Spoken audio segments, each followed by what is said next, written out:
Voilà, je reprends donc ma soirée observation. J'ai calé les jumelles sur le trépied.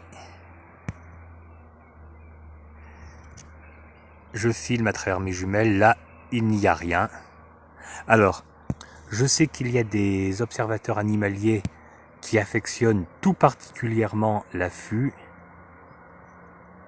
Moi, dans les lieux où je connais bien la zone, je ne fais pas spécialement d'affût.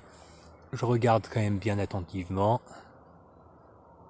Je fais le tour, je scrute l'horizon avec mes jumelles. Bon, là, en l'occurrence, je vois qu'il n'y a rien.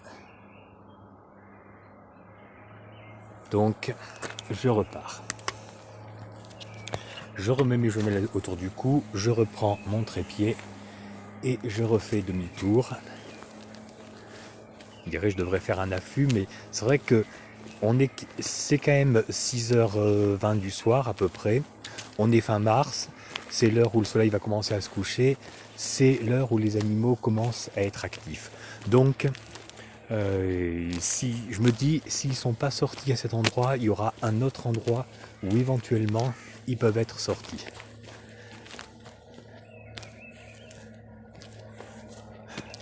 Alors le bruit que vous entendez, c'est un véhicule agricole.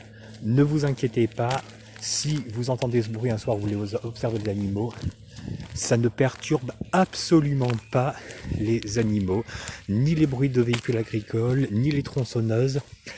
Franchement, c'est pas ça qui va vous empêcher de voir des animaux. C'est des bruits qu'il y a tout le temps dans la campagne. Les animaux sont habitués.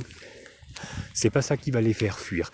Ils vont plus être inquiétés par vous en vous approchant qui va faire craquer une branche que par un bruit continu de véhicules agricoles, forestiers, des travaux. Voilà, il peut y avoir d'un côté de la forêt un bûcheron qui coupe des arbres, de l'autre côté 3 chevreuils. Les chevreuils peuvent rester du côté opposé de la forêt pendant tout le long, pendant toute la période pendant laquelle le bûcheron va couper ses arbres.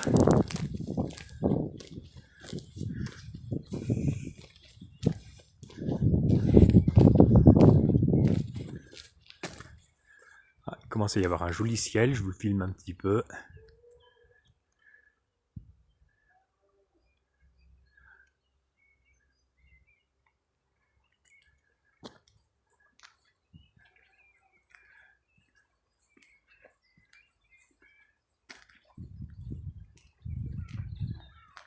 Plusieurs sortes de nuages, on croirait presque une illustration qu'on voit dans les livres sur le climat.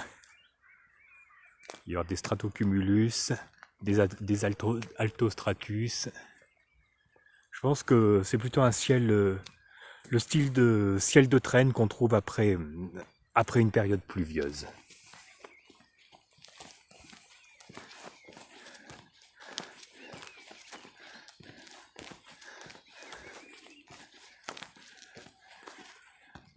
J'arrive sur un autre point d'observation. Je regarde avec mes jumelles.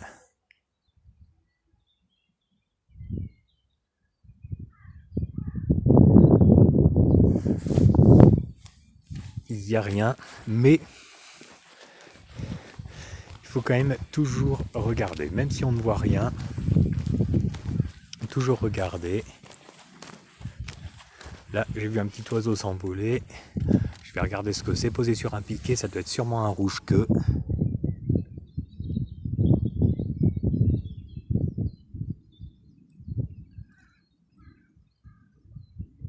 Alors, il y a un rouge-queue et c'est pas évident de tenir la jumelle d'une main et le téléphone pour filmer. Je pense que c'était rouge-queue et tarier-pâtre.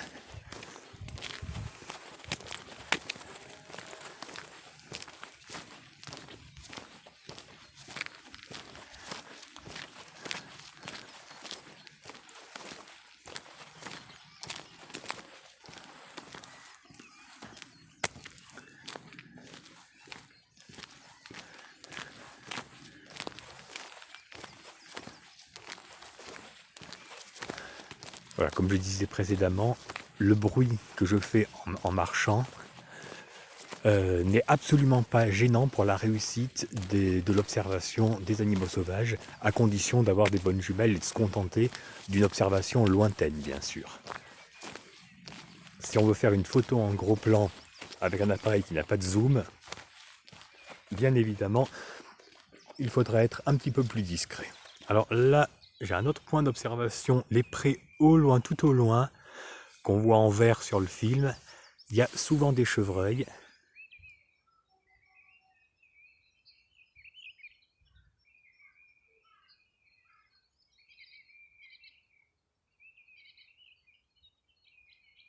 Ah, il me semble qu'il y en a un vraiment au loin. Il faut que je cale mes jumelles sur le trépied. Je vais donc arrêter la vidéo et je reprends avec une nouvelle vidéo.